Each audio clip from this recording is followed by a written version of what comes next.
Paghating gabi na, bawal nang gumala. Kinuwento lang sa amin to nung master namin. Meron daw kasing makulit na dalawang estudyante ang nagpumilit na maghanap ng yosi nung nakaraang taon. Di raw kasi nila kayang di magyosi, lalo na't malamig sa makiling sa gabi. Dahil sa kakulitan nila, pinayagan niya raw yung dalawa na maghanap na magpipilian ng yosi. Naglakad-lakad sila sa kalaliman ng gabi. Nagtatawanan pa raw sila kung meron bang tindahan sa ganung klaseng lugar.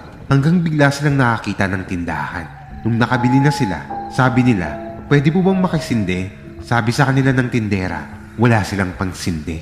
Yung dalawa, naisipan na lang bumalik sa camping site hanggang may nag-offer sa kanila sa daan ng malaking boses na sabi, Ito, pansinde. nakita na lang daw ng master namin na yung dalawa tumatakbo na takot na takot. Nakakita raw sila ng kapre.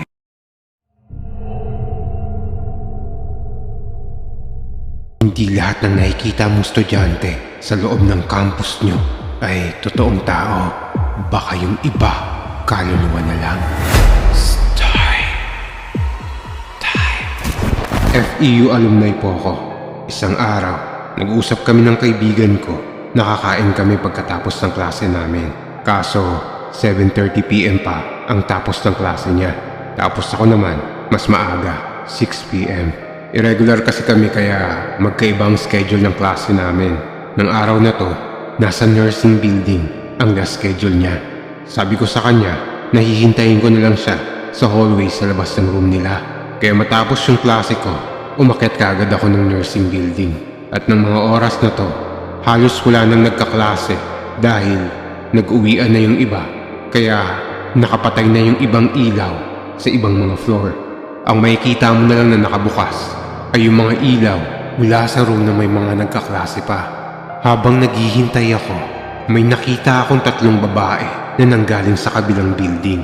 Tagusan kasi ang education building and nursing building.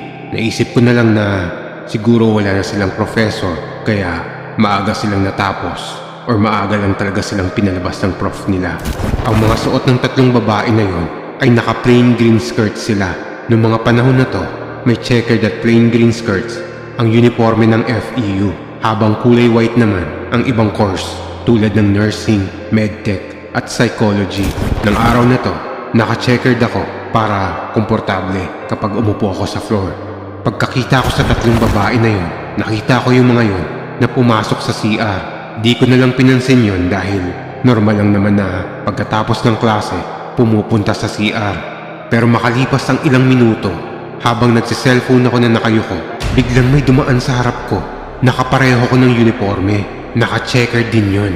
Old uniform ng FEU. Eh alam ko na hindi siya freshman. Hindi ko nakita yung buong mukha nun. Nakita ko na lang yon na nakatagilid sa akin at papunta rin yon sa may CR. Pagtingin ko ulit doon, pumasok na nga siya sa CR kung nasaan yung 3 babae na naka-plain skirts. Binaliwala ko lang yon at tumuloy lang ako sa pagsiselfone. Mga 15 seconds lang ang lumipas mula nang pumasok yung babae sa loob ng CR. Bigla akong nakarinig ng malakas na tili ng mga babae at nanggagaling yun sa loob ng CR. Nakita ko na lang na sabay-sabay nagtakbuhan palabas yung 3 babae na naka-plain skirts. Nung mga oras na to, takang-taka ako sa mga babaeng yun. Hindi ko alam kung naglalaro lang yun o pinagtitripan yung isa't isa.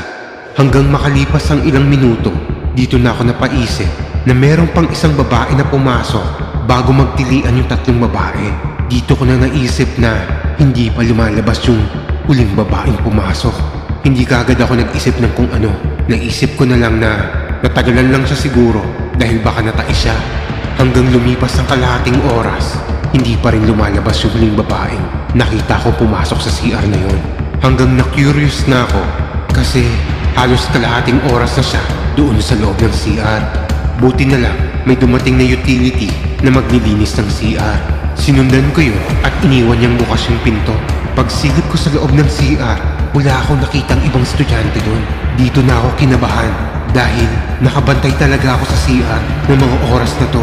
Imposibleng hindi ko makikitang lumabas yung huling babaeng pumasok. Dito na lang sumagi sa isip ko na yung babaeng nakita ko parang walang mukha yun. Tapos nung napagdugtong ko yung pagtili ng mga babae at yung saktong oras ng pagpasok ng huling babae, dito na ako kinilabutan at dito ko na naisip na mukhang siya yung dahilan ng pagtili nila.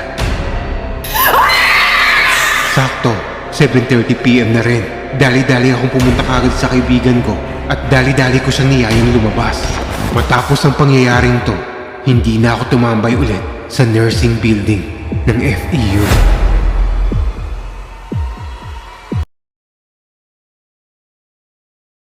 Huwag kayong tatanggap ng kahit anong pagkain sa di nyo kakilala.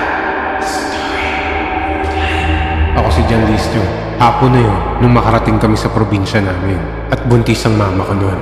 Pagdating namin ng probinsya, sinundo na kami ng tito ko na nakatricycle lang. Habang nasa biyahe kami, nagsabi yung tito ko na bibili muna siya ng turon sa tindahan. Pero habang naghihintay kami ng mga kapatid ko at mama ko, merong matandang nag-alok sa amin ng libreng turon. Kabuha kayo ng turon, libre lang yan. Sige na, kabuha na kayo. Pero dumating na agad si tito at sinabihan niya yung matanda na, hindi na po, mayroon na po kami. Salamat po, ibigay niyo na lang po sa iba na nangangailangan. Tumangulang yung matanda. Tapos, umalis na nga kami. Pero habang papalapit na kami sa bahay nila lola at lolo, biglang nag-flat yung sinasakyan naming tricycle. Kaya ang ginawa ni tito, pumunta muna siya sa malapit ng vulcanizing shop. Habang kami naman, ipinasakay niya ng ibang tricycle. At sa wakas, nakarating na rin kami sa bahay nila lola at lolo ng maayos. Pagdating namin doon, pinakain kami kaagad nila lola at lolo. Pero pagkatapos namin kumain, nagsabi si lolo kay mama na magsuot daw siya ng kulay itim na damit. Dito na nagtaka si mama. Bakit pa? Basta, suotin mo na lang. Sinunod na lang ni mama yun. Nung oras na nga na matutulog na kami, biglang may narinig ako ng huni ng tiktik na nasa gilid ng bintana namin kung saan nakapwesto si mama. At may nakita akong dila na sobrang nipis nun at sobrang haba. Sumigaw kaagad ako ng malakas. Agad naman nagpuntahan sina lola at lola sa amin at dali-daling lumabas yung dila sa bintana namin. Sinundan agad ni lolo yun sa may labas ng bahay pero hindi niya na nakita yun. Kinabukasan, meron na lang bakas ng mga paa ng aso dun banda sa bintana kung saan ako nakakita ng mahabang dila. Pero pinagtataka namin, wala namang asong nakapwesto doon hanggang may pumuntang lalaki sa may bahay ni lola at may binalita yun sa amin. Nung naglalakad ako kagabi, may nakasalubong akong sobrang laking aso galing dyan sa inyo. Akala ko nga alaga nyo eh. Pero nung tinitigan ko na yun palayo, mukhang hindi pangkaraniwang aso.